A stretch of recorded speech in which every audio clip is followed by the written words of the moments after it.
À la demande du Premier ministre du Canada, le très honorable Pierre Elliott Trudeau, la Société Radio-Canada vous présente la déclaration suivante sur les mesures du gouvernement visant à combattre l'inflation. Le gouvernement du Canada demandera au Parlement l'autorisation d'imposer des restrictions rigoureuses à la hausse des prix et des revenus. Ce programme de restriction est le plus sévère qu'on ait prescrit aux Canadiens depuis la Deuxième Guerre mondiale.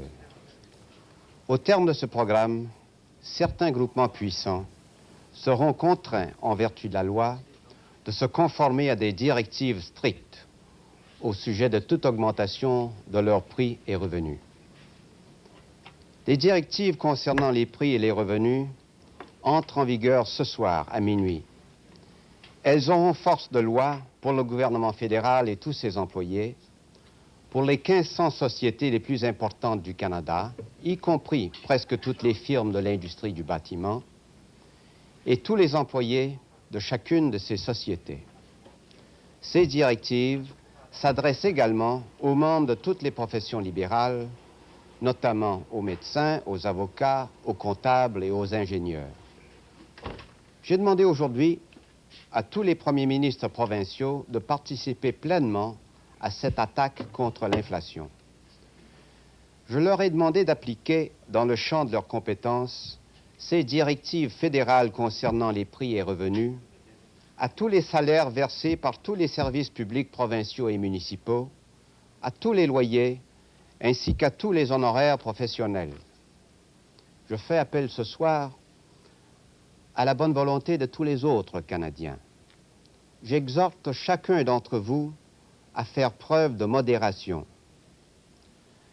Bien que les directives ne doivent avoir force de loi que sur un nombre de groupements assez restreint, elles ne peuvent être efficaces que si tous acceptent ces nouvelles consignes et se considèrent liés par elles.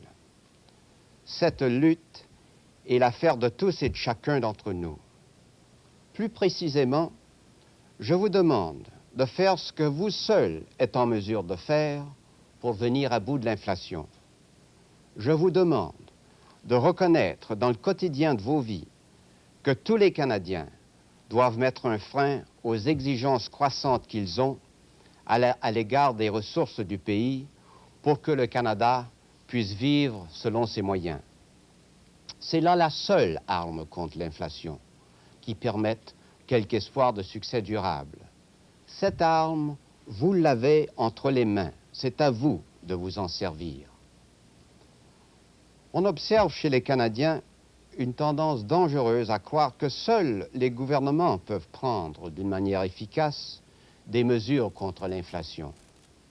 On s'imagine généralement que si seulement l'État se montrait sévère à son propre égard, à l'égard des grands syndicats et des grandes entreprises, le problème serait résolu. Beaucoup sont persuadés que la modération individuelle n'est ni nécessaire ni efficace. Cette opinion est erronée. Elle est en outre le principal facteur inflationniste. La cause fondamentale de l'inflation, c'est qu'un trop grand nombre de gens et de groupements essaient d'accroître leurs revenus à des taux supérieurs à celui de l'augmentation de la richesse nationale. Si je ne pouvais vous convaincre que d'une chose ce soir, je voudrais que ce soit de ceci, que la plus sévère et la plus minutieuse des régies fût-elle confiée à une armée de bureaucrates, et que même le blocage complet de tous les prix et revenus au Canada ne saurait nous guérir pour de vrai du mal de l'inflation. Le seul avantage du recours à la loi, c'est de donner aux gens le temps de comprendre et d'adopter le remède véritable, à savoir une modification fondamentale de nos attitudes. Nous devons nous rendre compte en effet qu'il n'est pas raisonnable de nous attendre à ce que la croissance des revenus soit plus rapide que celle de l'économie même du pays. Si le pays ne prenait pas une nette conscience de cela, si nous ne parvenions pas à modifier nos façons d'être et nos aspirations, si la majorité des Canadiens refusait de s'imposer une certaine modération, l'inflation connaîtrait inévitablement une recrudescence explosive au moindre relâchement des mesures gouvernementales. Nous sommes enfermés dans un dilemme. Ou bien nous vivons selon nos moyens, ou bien nous connaîtrons une inflation pire encore, une inflation qui déjà compromet nos perspectives d'emploi et de revenus. Partout dans le monde, on constate la révolte généralisée des espérances. Nous en sommes venus à penser que par quelques formules magiques, nous pouvions nous procurer à bon compte et en abondance, tout en améliorant sans cesse notre niveau de vie, la nourriture, l'énergie, le logement et les services gouvernementaux. Nous estimons que tout cela nous revient de droit, sans égard à l'accroissement collectif des biens et des services.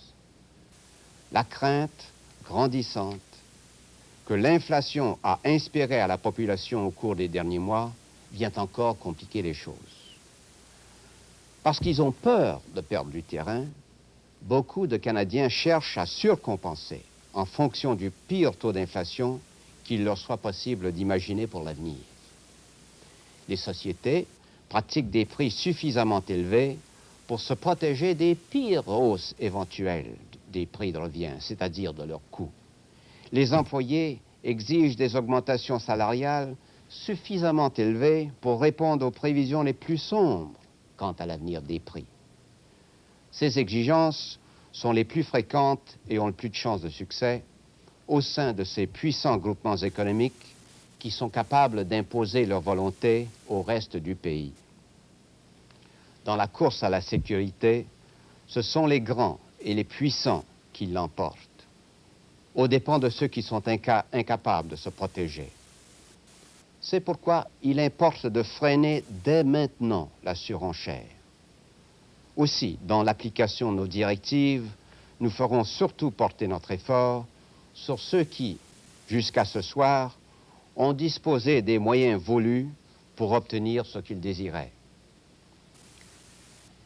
Je ne promets pas que la politique que j'annonce puisse apporter du jour au lendemain un remède à l'inflation. Les majorations de prix et de salaire de ces derniers mois, y compris la majoration d'$1 il y a 2 semaines du prix du baril de pétrole étranger, n'ont pas encore eu sur notre système économique toutes les répercussions prévues. À mesure que ces répercussions se feront sentir, nous devrons tous en subir progressivement le contre-coup lorsqu'elles se traduiront avec le temps par une hausse du coût de la vie. Il est donc impossible de mettre fin immédiatement à l'augmentation des prix. Il ne s'agit pas là de difficultés passagères. C'est une lutte longue et ardue qui nous attend. Dans cette lutte, il nous incombe, en somme, d'accorder nos désirs à la réalité, d'ajuster notre façon de vivre à nos moyens. Pareille conversion ne sera ni aisée ni rapide. Il faudra du temps avant que des augmentations beaucoup plus modestes des prix et revenus soient considérées comme normales. Aucun peuple ne peut changer en un seul jour ses attitudes fondamentales. Mais il faut absolument que nous changions. Parce que nous ne pouvons pas nous attendre à une soudaine atténuation de désirs si profonds, le programme de restriction que j'annonce ce soir restera en vigueur pendant une période de temps considérable. Qu'on se le dise bien. Ce programme doit coûte que coûte être appliqué avec succès. Sinon, le gouvernement pourrait se voir forcé d'imposer au Canada une réglementation globale et obligatoire des prix et des revenus s'appliquant partout et à tous. Je vous ai dit ce que j'attends de vous et pourquoi. Je vais vous expliquer maintenant quel sera le mode d'application du programme anti-inflationniste. Les lignes directrices devront être observées par tous, mais les mécanismes juridiques de l'application du programme s'adresseront aux seuls groupements suivants. En premier lieu, toutes les entreprises ayant plus de 500 employés, ainsi que ses employés eux-mêmes. En second lieu, toutes les firmes de l'industrie du bâtiment ayant plus de 20 employés, ainsi que ses employés eux-mêmes. En troisième lieu, toutes les personnes employées dans les ministères fédéraux, ainsi que dans les organismes et sociétés de la couronne relevant de la compétence fédérale. En quatrième lieu, tous les professionnels qui reçoivent habituellement des honoraires, comme les médecins, les avocats, les comptables et les ingénieurs.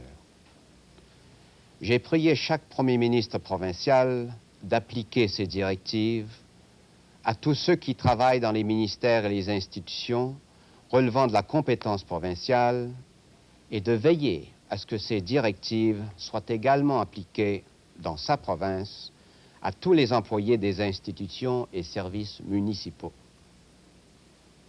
Je passe maintenant aux directives concernant les prix. On ne permettra pas que soient majorés les prix facturés par les entreprises qui sont assujetties aux directives, y compris les sociétés de la couronne, à moins que n'augmentent les prix de revient de l'entreprise, et même alors, on ne permettra pas que les prix soient majorés si ce n'est dans la mesure où cela est nécessaire pour permettre à l'entreprise de récupérer l'accroissement de ses prix de revient. En outre, lorsqu'une société estime que ses frais d'exploitation accusent une baisse, on s'attendra à ce qu'elle réduise ses prix en conséquence. Les profits et les marges de profit seront de la sorte sujets à une stricte surveillance. Au cours de la première année du programme, les employés de l'État et des firmes désignées se verront allouer, en règle générale et en cas de nouveaux contrats, des majorations de traitement de l'ordre de 8% en compensation de l'augmentation du coût de la vie, plus une majoration supplémentaire de 2% au titre de leur part dans l'accroissement de la productivité nationale. Donc, dans la majorité des cas, ces salaires et traitements ne pourront pas augmenter de plus de 10%. Les directives, cependant, tiennent compte des groupes qui, depuis quelques années, tirent sérieusement de l'arrière ou connaissent un progrès marqué. Cette disposition pourrait augmenter ou diminuer de 2% l'augmentation autorisée. Si après la première année du programme, l'augmentation du coût de la vie a été supérieure à 8%, une majoration supplémentaire sera accordée afin de compenser la différence. Pour bien s'assurer que ces directives n'imposent pas un fardeau excessif aux personnes à revenus modestes, ni n'accordent un avantage indu à ceux qui jouissent d'un revenu supérieur à la moyenne, il y aura deux exceptions à la règle. Premièrement, les directives ne s'appliqueront pas aux augmentations ne dépassant $600. Deuxièmement, aucune augmentation annuelle de salaire et de traitement excédant $2 400 ne sera autorisée. Ce sont là les grandes lignes concernant les revenus d'emploi. Bien entendu, les directives ne touchent pas les contrats ou conventions collectives déjà en vigueur. Elles concernent seulement les nouvelles ententes. Mais je tiens à souligner que ces directives au sujet du revenu s'appliquent à toutes les formes de revenus, y compris loyers, dividendes, honoraires de médecins, d'avocats, de comptables et d'ingénieurs, traitement de cadres, marge de profit des entreprises et salaires et traitements versés par les gouvernements. Nous comptons sur la collaboration entière et volontaire de tous les Canadiens pour la réalisation de ce programme. L'observation des directives par les groupements désignés sera surveillée par un bureau d'examen et de contrôle. Le gouvernement établira ce bureau dès demain matin. Le nouvel organisme sera chargé de repérer les groupements désignés qui ne respectent pas volontairement les directives et il devra les porter à l'attention d'un administrateur spécial. Le gouvernement espère que de tels cas ne se présenteront pas fréquemment. L'administrateur aura le pouvoir d'ordonner le retrait d'une augmentation de prix ou la réduction d'une majoration de salaire. Si l'on passe outre à l'ordre de l'administrateur, la loi prévoit des sanctions rigoureuses et applicables sans délai. Nous croyons que si les groupements les plus puissants et les plus importants font preuve de modération en ce qui touche les prix et les revenus, le pays entier s'en ressentira. Lorsque l'exemple vient de haut, il est généralement suivi. Si une grande société manufacturière fait en sorte que ses prix n'augmentent pas, le petit commerçant qui achète les produits de cette industrie sera moins enclin à majorer les siens. Si les grands syndicats ouvriers réduisent leurs exigences salariales, d'autres travailleurs seront mieux disposés à viser des augmentations moindres. Si les membres des professions libérales et les propriétaires demandent des augmentations d'honoraires et de loyers moins élevés, le salarié se rendra compte que ces directives ne sont pas dénuées de justice. J'admets que si les grands groupements consentent à faire leur part pour freiner l'inflation, les gouvernements aussi doivent faire la leur. C'est pourquoi le gouvernement fédéral comprimera encore plus ses dépenses, conformément à ce que nous avons annoncé dans le budget de juin dernier. Le gouvernement central prendra 3 moyens pour contenir rigoureusement l'augmentation de ses dépenses. En premier lieu, les directives en matière de salaire s'appliqueront à tous les employés du gouvernement fédéral, des organismes fédéraux et des sociétés de la couronne. En second lieu, la fonction publique n'augmentera presque plus ses effectifs, si ce n'est dans le cas des employés peu nombreux qui assureront l'application du présent programme de restriction, et aussi de ceux dont on a besoin pour mettre en œuvre le nouveau programme de lutte contre le crime et la violence. On fera connaître les détails de ce programme au cours des prochaines semaines. En troisième lieu, nous réduirons ou éliminerons les dépenses dans un bon nombre d'autres secteurs moins importants, mais qui, tous ensemble, prennent une certaine importance. Par exemple, l'administration interne du gouvernement fera l'objet de strictes mesures d'économie. Mais, bien entendu, cela ne veut pas dire que les dépenses gouvernementales n'augmenteront pas du tout. Il faut qu'elles augmentent pour le maintien de certains services essentiels. Nous devons, entre autres choses, mettre les Canadiens, pour une part du moins, à l'abri des majorations du prix de pétrole importé. Protéger des effets de l'inflation les personnes âgées et autres citoyens à revenus fixes, ou venir en aide aux chômeurs. Ce sont là des programmes essentiels, car ils comptent parmi les fondements mêmes de la politique économique et sociale du gouvernement, c'est-à-dire qu'ils sont des programmes capables d'assurer un niveau d'activité économique élevé, tout en garantissant une large redistribution des revenus et la protection des citoyens les moins fortunés. Les Canadiens, j'en suis sûr, ne voudraient pas que le fardeau de la lutte anti-inflationniste soit rejeté sur ceux qui sont les moins capables de le supporter. Le programme que je vous expose ce soir et que j'ai discuté plus tôt avec chacun des premiers ministres provinciaux, ainsi qu'avec les chefs des partis d'opposition, sera déposé au Parlement demain. Nous allons demander au Parlement d'étudier ce projet de loi immédiatement. Bien que ce programme anti-inflationniste ne doive pas imposer de dures contraintes au peuple canadien, il faudra quand même consentir certains sacrifices. La population est prête à faire des sacrifices, si pénibles soient-ils, parce qu'elle les sait nécessaires au redressement de la situation.